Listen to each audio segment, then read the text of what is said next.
Bonjour, j'espère que vous allez bien. Alors dans cette vidéo, on va faire un petit focus sur Legrand. Legrand, c'est la troisième ligne de mon portefeuille PEA et je vais vous expliquer pourquoi c'est une belle valeur de fonds de portefeuille.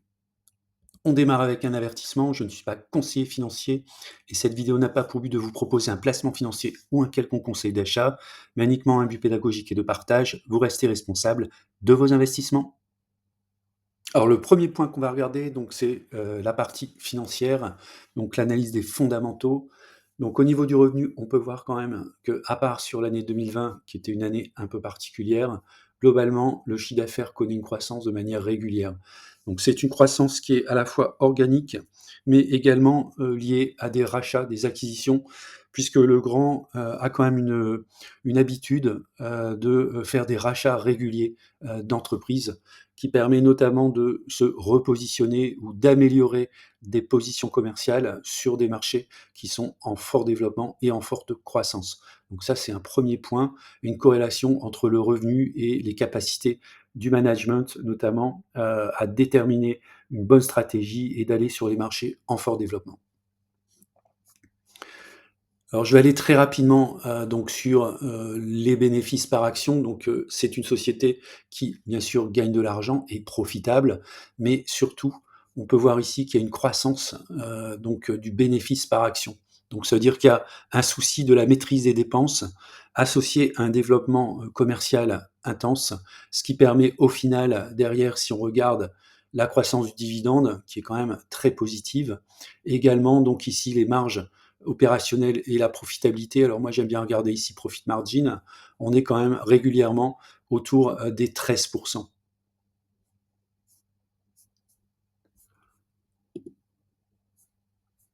Le deuxième aspect que je vais faire, c'est regarder les ratios en fait de l'entreprise.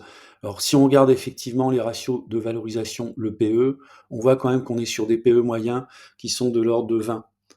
Donc actuellement, on est peut-être un petit peu on surpaye un petit peu, le titre Legrand, sachant qu'un deuxième élément à regarder, c'est le forward P, c'est-à-dire on va regarder les prévisions de chiffre d'affaires sur l'année suivante qu'on va diviser par le cours actuel. Ce qui permet d'avoir ici une idée. Est-ce que, le forward P est, comparativement à son historique, il est très en avance? Donc on peut voir ici globalement légèrement en avance. On va dire on a un comparatif avec les années 2020 et 2021. Alors qu'est-ce que je vais regarder également? Donc c'est une société, donc est-ce qu'elle maîtrise, sa dette? Donc on a une dette sur equity qui est de 0,70. La dette sur EBITDA est de 2,62, donc ça veut dire que l'EBITDA, hein, c'est les bénéfices avant tout ce qui est imposition, amortissement et dépréciation. Donc globalement, c'est, si on utilise 100 de l'EBITDA, pour rembourser la dette, combien d'années il faudrait? Bon, il faudrait un peu plus de 2 ans et demi. Et puis, le free cash flow, alors ça, c'est le net qu'on a dans les caisses. Pour rembourser la dette, si je consacre 100 de mon free cash flow, il me faudra à peu près 4 ans pour rembourser, ma dette. Donc, jusqu'à 5 ans, j'estime, notamment pour des sociétés de croissance, que la dette est très largement soutenable. En termes d'indicateurs, ce que je regarde également, c'est le ROE, Return on Equity. Donc, pour moi, mon critère, c'est supérieur à 15. On est effectivement à 16, ce qui est tout à fait correct. Et puis, on peut regarder effectivement si c'est une société qui verse du dividende.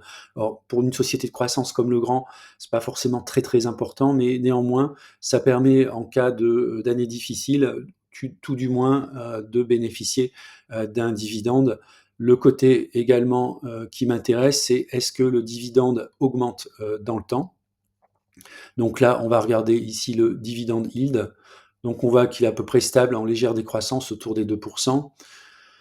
Alors c'était pas là, c'était dans l'écran suivant, j'aurais dû regarder le dividende. Alors on va le voir après en fait, un détail sur le dividende. Le PE ratio, on voit qu'il est inférieur à 50%, donc c'est très bien, 46%. Alors on va sauter directement maintenant sur le dividende. Donc on a un dividende yield de 1,80%, 2,20 € avec le payout ratio de 46%. Et ce qu'on va regarder, c'est ici l'évolution du dividende dans le temps. Donc vous voyez, on est en très belle croissance sur les 10 dernières années. Alors même si le yield aujourd'hui sur votre PRU peut paraître faible, 1,80%, on voit par exemple que si on prend 10 ans en arrière, il était de 1,15 €, on est à 2,20 €, soit doublé en 10 ans.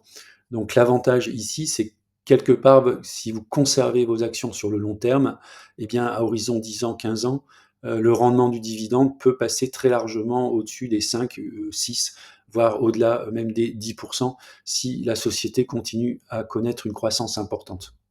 Alors on a vu que les fondamentaux étaient bons, maintenant on va regarder une analyse graphique. Alors, on va commencer par les droites de régression qui permet d'avoir une vision plutôt sur le long terme. Donc là, vous avez les cours sur les 20 dernières années de l'action Legrand. Moi, ce que je vais regarder, c'est la croissance du modèle, 9,84% hors dividende. Donc ça veut dire que en moyenne, le cours de l'action prend 9,84% par an. Le deuxième aspect que je vais regarder, c'est le coefficient de corrélation. Et plus il est proche de 1, plus cela veut dire qu'il y a une proximité entre les cours réels, c'est ce que vous voyez en bleu, et la modélisation de ceux-ci, c'est ce qu'on voit, c'est la droite en rouge. Donc il y a une prédictabilité des cours qui est quand même relativement forte, et je dirais même entre la période 2011 et la période actuelle, on voit que globalement les cours évoluent entre -1 et +1 sigma. Donc ça veut dire que lorsqu'on va être sur des cours proches des -1 sigma, autour des 96 €, alors attention, hein, ça se déplace dans le temps, donc il faut prendre en compte la pente ici, qui correspond à la croissance moyenne du modèle. Mais globalement, acheter à 96 €, c'est tout à fait une belle opportunité, hein, puisqu'à chaque fois, l'action rebondit dans ces eaux-là, peut-être légèrement en dessous. Mais on est quand même sur une zone relativement sécure lorsqu'on achète autour des -1 sigma. Et puis le delta est relativement faible, entre -1 sigma et +1 sigma, on a à peu près 40 €, ce qui correspond à moins de 30% en fait des variations du cours de la société, c'est-à-dire 15% au-dessus, 15% en dessous. Donc ça, c'est quand même assez intéressant. Et puis peut-être également pour ceux qui veulent être en swing trading, on peut voir aussi graphiquement que le +1 sigma, ça correspond aussi à des zones où il y a des allègements en fait, hein. Donc si on ne veut pas garder l'action, lorsqu'on sera autour des 140 € sur un avenir relativement court, on pourrait tout à fait alléger sur le grand. Donc en gros, ce que je vais retenir moi sur mon analyse graphique, puisque je suis un investisseur de long terme, il y a 2 choses qui me plaisent. La première chose, c'est la croissance du modèle ici qui est supérieure à celle du CAC 40, et le deuxième point, c'est la faible volatilité du cours de l'action. Alors ensuite, le troisième point que je vais regarder, c'est l'actualité de la société. Alors elle a bien monté cette semaine, pour une raison simple, c'est que le groupe a relevé certains de ses objectifs financiers annuels. Donc il vise désormais une croissance de ses ventes organiques et par acquisition hors effet de change comprise entre 10 et 12 contre 6 et 10 précédemment. Donc une croissance organique comprise entre 5 et 7 et une croissance par acquisition d'environ 5. Donc ça, c'est, une très, très bonne nouvelle, ce qui a fait bondir, en fait, le cours qui était, légèrement à la traîne, notamment par rapport à Schneider qui, depuis 5 ans, surperforme très largement, Legrand. Bon, après à noter quand même que Schneider est un peu plus en avance sur, tout ce qui est infrastructure électrique, qui équipe les data centers par rapport à Legrand. Donc, il y a une marge de progression pour Legrand, sur ce domaine. Ah, on va terminer la vidéo avec position et stratégie sur Legrand. Alors Legrand, c'est ma troisième ligne dans mon portefeuille PEA. J'en ai 110 pour un poids un peu en dessous de 10 du portefeuille. J'ai un PRU donc de 87,74. Je respecte bien donc ma règle du PRU inférieur à -1 sigma. Une variation du PRU de 42 donc je suis plutôt satisfait de la performance de Legrand depuis que je l'ai en portefeuille. C'est pour moi une valeur de fonds portefeuille que je garderai, sur le très long terme. C'est une valeur de croissance avec un rendement de 2,51 sur mon PRU, et le gros point positif, c'est que la société, bénéficie du boom des data centers pour l'intelligence artificielle qui, à mon avis, n'en est, qu'au tout début. Voilà, c'est la fin de la vidéo. Je vous remercie de l'avoir regardée. N'hésitez pas à mettre des commentaires et puis je vous dis à bientôt pour une prochaine vidéo.